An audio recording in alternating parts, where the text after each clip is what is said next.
Good morning students, कैसे हुआ students? हम लोग पढ़ रहे थे आपकी जो बुक है विदाम, उसका जो चैप्टर है आलो आंधर, जिनकी लेखिका है स्वयं बेबी हालदार।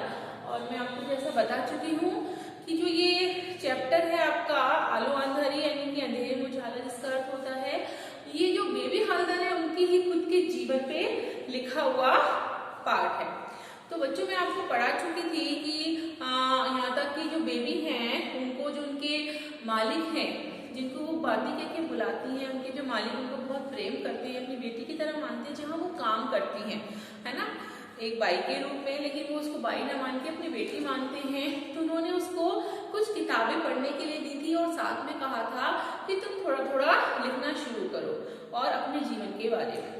तो बच्चों जब आप वीडियो देखें तो पेज नंबर 31 का सेकंड पैराग्राफ निकाल लीजिएगा। उसने बताया था कि जब वो अकेली रहती थी उसके बिना हस्बैंड के, तो उसके आसपास के जो लोग थे उसके संग बातें करने की कोशिश करते थे, लड़के किसी न किसी बहाने उसके घर आते थे पानी पीने या किसी न किसी काम से, लेकिन वो लोग क्या करती थी, इग्नोर करती थी और फिर वहां से निकल जाती थी। अपने बच्चों को कहती थी कि तुम इन्हें पानी वानी पिला दो। फिर उसने लास्ट बताया था कि तातुश के घर वो पहुंचती है, तातुश पूछते हैं कि तुम लिख रही हो या नहीं लिख रही हो। फिर तातुश के जो भी रिश्तेदार वगैरह हैं, तातुश ने उनको बताया कि मेरे यहाँ जो बेबी काम करती है उसको मैंने लिखने के लिए कहा है, वो लिखने की कोशिश कर रही है, पढ़ने की कोशिश कर रही है।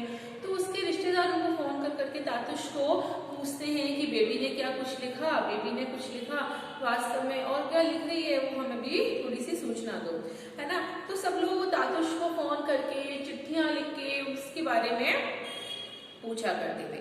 तो अब आगे हम कंटिन्यू करते हैं उसी चैप्टर को। वो बता रही है बेबी, एक दिन मैं घर में बैठी अपने बच्चों से बातें कर रही थी कि तभी मकान मालिक का जो बड़ा लड़का है वो आकर दरवाजे पे खड़ा हो गया।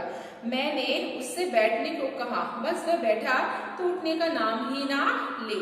उसने बातें चालू की तो लगा वह कभी खत्म ही नहीं होंगी, यानी कि उसके मकान मालिक का लड़का आके बैठ गया। जैसा मैंने आपको बताया था उसके हस्बैंड उसके साथ नहीं रहते थे, तो आसपास के जो भी लोग थे कहीं ना कहीं उसका कहते हैं ना लोग की एक स्त्री होती है जो अपने बिना पिता पति भाई के बिना अगर रह रही है, तो जो हमारा समाज है दुनिया है उसके जो लोग बाग हैं कहीं ना कहीं उसका फायदा उठाने की पूरी कोशिश करते हैं। वो सोचते हैं कि लाओ किसी भी तरह से हम इसका फायदा उठा लें। तो वो उसका फायदा उठाने की कोशिश कर रहा था, उसके घर में आ जाता है, वो सोचता है कि मैं तो उसका मकान मालिक का बेटा हूँ, उसके घर में बैठ जाता है। अब वो जब बैठता है तो फिर उठने का नाम ही नहीं लेता, उसके साथ बातें करना शुरू कर देता है। उसकी बातें ऐसी थी कि जवाब देने में मुझे शर्म आ रही थी। मैं उससे वहां से चले जाने को भी नहीं कह पा रही थी और स्वयं भी बाहर नहीं जा सकती थी, क्योंकि मैं दरवाजे पर ऐसे बैठा था कि उसकी बगल से निकला नहीं जा सकता। वो इस तरह की मतलब ऊटपटांग बातें कर रहा था उससे कि जो थोड़ी सी शर्मदार बातें होती हैं, और उसको बहुत शर्म आ रही थी। वो कह रही थी वो दरवाजे से सटके बैठ गया था, सटके अंदर से दरवाजा वहां से सटके बैठ गया था। बोली मैं उसके ना तो बाहर जा पा रही थी और न ही उसकी बातों का जवाब दे पा रही थी। मुझे समझ में नहीं आ रहा था कि वह आखिर क्या चाहता है मुझसे, क्या कहने की कोशिश कर रहा है। ऐसे में उसकी बातों को मैं अनसुना ना करती तो क्या करती। वो कह रही है कि भाई मैं उसकी बातों को कहीं ना कहीं क्या कर रही थी, इग्नोर करने की कोशिश कर रही थी।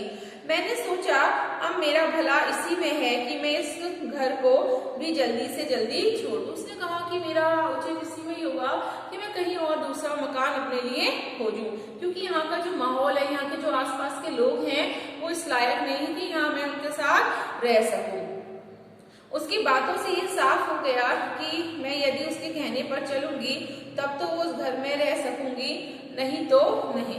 जैसे कि अक्सर आप जानते हैं जो पुरुष होते हैं वो अगर अकेली महिला को पाते हैं तो वो सोचते हैं कि इसको हम अपने हिसाब से चलाएं, कंट्रोल करें। तो उसने सोचा, उसको बात इस तरह की कर रहा था कि उसका मकान मालिक का बेटा था कि यदि ये मेरे हिसाब से चलेगी तो मैं उसको उस घर में रहने दूंगा, अदरवाइज इसको ये घर खाली करके जाना पड़ेगा।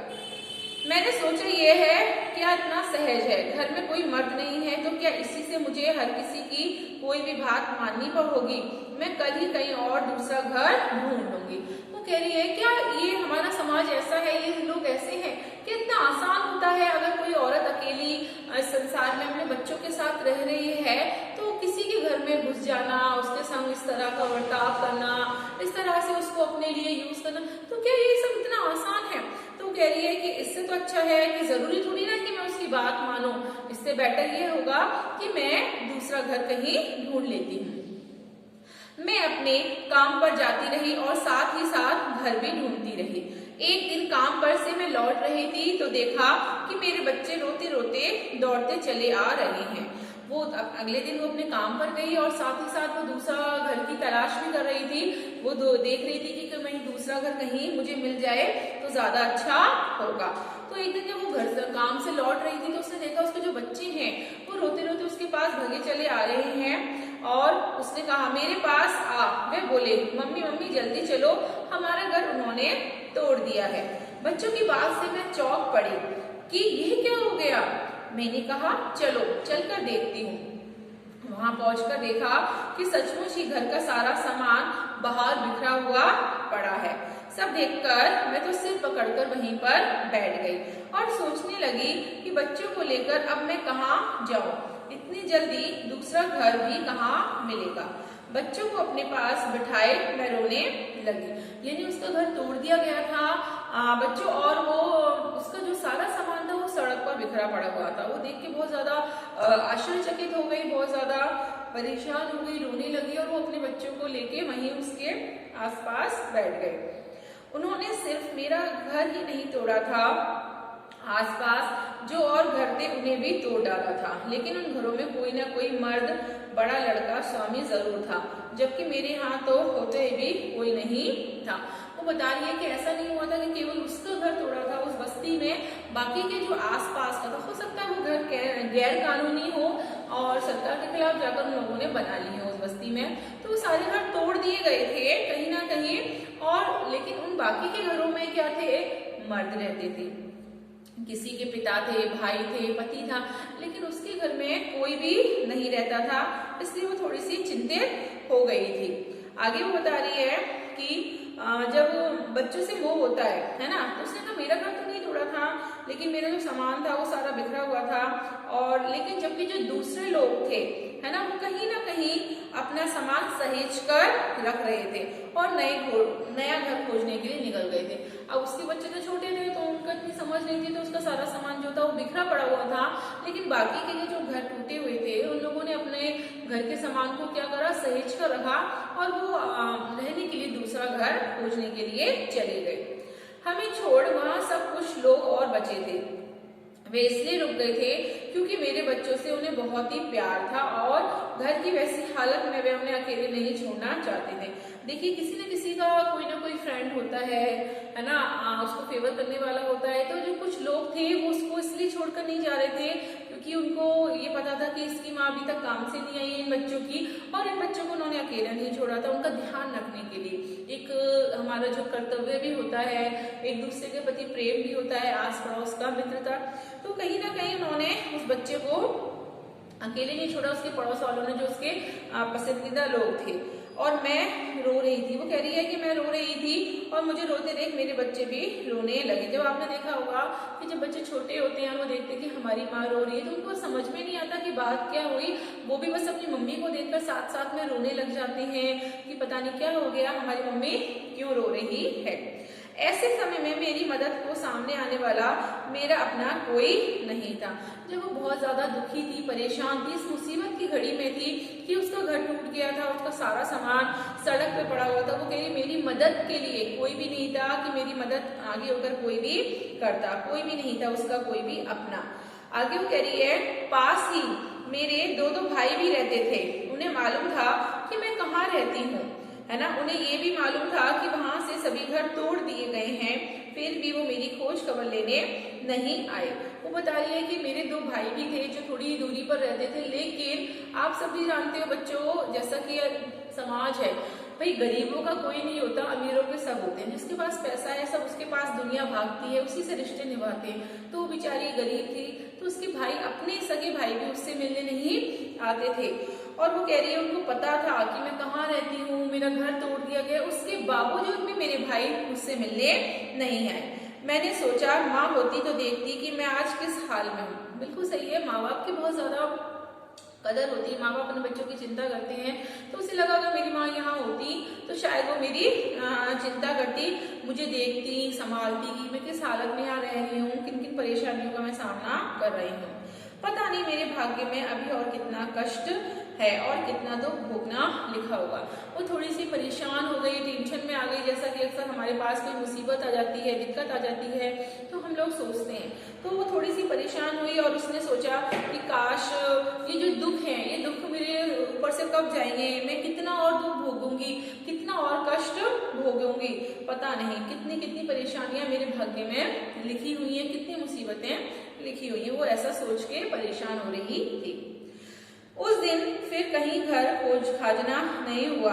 रात 7-8 बजे भोला दा आया। वह मुसलमान था और पास में ही रहता था। उसका घर भी तोड़ दिया गया था। वह हम लोगों की तरफ का रहने वाला था। आपके साइड का कोई व्यक्ति अगर होता है, जिस शहर से आप बिलोंग करते हो, तो आपको थोड़ा सा एक सपोर्ट सा होता है कि ये जो व्यक्ति है मेरे साइड का है, मेरे शहर का है, अच्छा सा फील होता है। तो वो बता रही है कि एक व्यक्ति था जो मुसलमान था और वो उसके घर के आसपास ही रहता था, साथ में उसका घर भी तोड़ दिया गया था। तो वो उसके पास आया और उसने वह हम लोगों की तरफ का रहने वाला था और मेरे भाइयों और मेरे बाबा को भी वह जानता था। वो ये बता रही है उसके जो भाई थे, बाबा यानी उसके पिताजी थे, उनको भी कहीं ना कहीं जानता था और उसको मेरे बच्चों से बहुत ही प्यार था और लगाव था। भोला दाना ने कहा, इस तरह बच्चों के साथ रात में तुम अकेली कैसे रहोगी? इतना कहकर वह वहीं हम लोगों के पास बैठ गया। उस हालत में मैं किसी को नींद भी क्या आ सकती थी। उस खुली गंदगी में हम सब ने ओस में वह रात किसी तरह से काट ली। जो भोला दादा मुसलमान व्यक्ति था, लेकिन उसने उसको बेबी को सपोर्ट किया और उससे कहा कि देखो इतनी रात हो गई है और तुम एक अकेली औरत हो, छोटे छोटे बच्चे हैं, तो तुम कहाँ और कैसे यहाँ रहोगी? मैं तुम्हारे साथ यहाँ पर बैठ जाता हूँ। तो वो वहां उनके साथ बैठ गया और वो कह रही थी कि वहां जो तोड़ फोड़ हुई थी, वहां आसपास जो इतनी गंदगी थी, जाहिर सी बात है ऐसी गंदगी में, ऐसी तोड़ फोड़ में किसी को नींद भी नहीं आ सकती है। तो सब लोग रात भर सिर्फ वहां पर बैठे रहे और उन्होंने सारी रात वो सोए भी नहीं, जगते रहे। सवेरे भोला दा ने कहा, तुम जहाँ काम करती हो वहां के साहब से बात करके देखो ना। मैंने सोचा ठीक ही तो कह रहा है। भोला दा ने कहा कि भाई तुम्हारा कोई ठौर ठिकाना नहीं है, तुम्हारे जो भाई वगैरह है, भाई बंधु हैं, वो कहीं भी तुम्हें सपोर्ट करने के लिए तैयार नहीं, तो क्यों ना तुम ऐसा करो, जहाँ तुम काम करती हो वहां के जो मालिक है उनसे बात करके देख लो। अगर उनके यहाँ पे रहने की जगह हो तो वो तुम्हें शायद रहने के लिए जगह दे दे। तो उसने सोचा हाँ यार, बात तो ये सही कह रहा है, क्यों ना मैं एक बार अपने तातुश्रे यानी कि जिनके काम करती थी वो, उनको तातुश्रे कर पुकारती थी, मैं वहां एक बार बात करती हूँ। तातुश ने भी तो पहले ही कहा था कि रहने के लिए वह मुझे जगह भी दे सकते हैं, तो एक बार बात कर कर देख लूं। मैंने उससे कहा, भोला दा तुम एक बार चलकर उनसे बात कर लो ना। उसे याद आया कि हाँ उसके जो तातुश थे उनको कहीं ना कहीं ये बात उन्होंने उससे कही थी कि कभी कोई रहने की समस्या हो, दिक्कत हो, तो तुम एक बार मेरे यहाँ भी रह सकती हो। तो उसको बात याद आई, तो उसने कहा हाँ क्यों ना मैं तातुश से बात कर लेती हूँ। तो उसने भोला दा से कहा, क्यों ना आप मेरे साथ चलो और हम दोनों चलकर तातुश से बात कर लेते हैं। तो भोला दा बोला तो फिर चलो, है ना। वो कह रही है कि तुम एक बार चल के जब बात कर लो, मेरी तो कहने की हिम्मत नहीं होगी। वो भोला दा को इसलिए लेके जा रही थी क्योंकि उनकी हिम्मत नहीं हो पा रही थी। जाहिर सी बात है, एकदम से हम मकान मालिक के जाकर कैसे कह सकते हैं जिनके हम काम करते हैं कि हमें रहने दो। तो भोला थोड़ा सपोर्ट हो जाएगा। तो उसने कहा कि आप मेरे साथ चलिए और हम लोग दोनों मिलके उनसे बात कर लेते हैं रहने के लिए। तो बोला था, बोला ठीक है, मैं दोनों आप और हम चलते हैं। मैं उसे लेकर चली आई। मैं बाहर ही खड़ा रहा और मैं भीतर गई। देखा कि तातुश अखबार पढ़ रहे हैं। मुझे देखते ही वे बोले, क्या बात है बेबी, रोज तो तुम ऐसी नहीं दिखती, तुम्हारा मुंह ऐसा सूखा सूखा सा क्यों है? जब उनके घर पहुंची तो वो अखबार पढ़ रहे थे तातुश। अब रोज की बात अलग होती है कि हम रात को पूरी नींद ले चुके होते हैं, खा पी के घर दूसरे के घर काम करने के लिए जाते हैं, लेकिन उस दिन बेचारी ने उसने कुछ खाया नहीं, पिया नहीं, पूरी रात नहीं सोई, तो कहीं ना कहीं इंसान का चेहरा उतर जाता है। इसी तरह उसने भी उसका भी चेहरा उतर गया। तो तातुश बोले, क्या हो गया अचानक से, तुम्हारा इतना फेस क्यों उतरा हुआ है, तुम्हारा चेहरा क्यों इतना सूखा सूखा सा है? मैंने उन्हें सारी बातें बता दी कि हम लोगों के जो घर थे वो बुलडोजर के द्वारा तोड़ दिए गए थे और कैसे सारी रात मैं बच्चों के साथ वहां पर ओस में ही रात भर बैठी रही। हम लोग रात भर सोए भी नहीं, हमने कुछ भी नहीं खाया। फिर वो कह रही है, मैंने उनसे कहा, मेरे साथ मेरी जान पहचान का एक आदमी आया है, आपसे कुछ बात करना चाहता है। मेरी बात सुन तातुश फौरन बाहर गए और बोला, दा से बातें करके मेरे पास आए और बोले कि तुम रात को ही क्यों नहीं चली आई, बच्चों को लेकर रात भर बाहर क्यों रही, तुम्हें रात में ही चले आना था। खैर अब बताओ कब आ रही हो। मैंने कहा आप जब कहेंगे। तातुश बोले अभी आ सकोगी। मैं राजी हो गई और घर जाकर एक रिक्शे में अपना सारा सामान लेकर आ गई बच्चों के साथ। रास्ते में मैं सोच रही कि तातुश तो एक ही बार कहने पर तैयार हो गए, अब आगे पता नहीं क्या होगा। जब उसने तातुश को अपनी परेशानी बताई कि उनके घर बुलडोजर से तोड़ दिए गए थे, तो तातुश ने बिल्कुल भी जरा भी देर नहीं लगाई और तुरंत कहा कि जाओ और अपना सारा सामान और अपने बच्चों को लेकर आओ। तो इस तरह से वो अपना सारा सामान रिक्शे में लेकर अपने बच्चों के साथ आ जाती है। फिर वो उस रास्ते में सोच रही है कि अब पता नहीं ना जाने क्या होगा। तो बच्चों आज का हमारा चैप्टर यहीं तक होगा, कल इस चैप्टर को हम कंटिन्यू करेंगे। Thank you.